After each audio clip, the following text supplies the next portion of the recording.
সম্মানিত সভাপতি, বারবার নির্বাচিত সাবেক চেয়ারম্যান সাতক্ষীরা তলা উপজেলার নবরঘাটা ইউনিয়নে ১ নং ওয়ার্ডের গাবতলায় ঈদগাহ মাঠ প্রাঙ্গণে সোমবার সন্ধ্যায় অনুষ্ঠিত হয়েছে তারুণ্য সমাবেশ।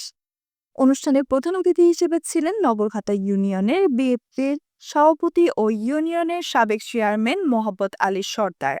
সভাপতিত্ব করেন ইউনিয়নের ছাত্র দলের সভাপতি সেলিম হোসেন।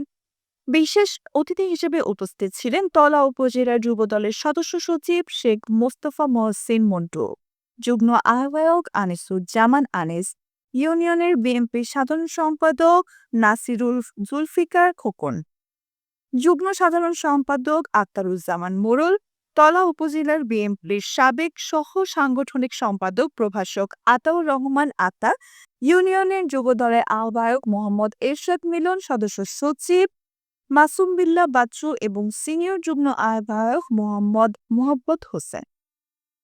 সমাবেশে বক্তারা বর্তমান রাজনৈতিক পরিস্থিতি, তরুণ প্রজন্মের ভূমিকা ও গণতান্ত্রিক আন্দোলনে যুব সমাজের অংশগ্রহণের গুরুত্ব তুলে ধরেন।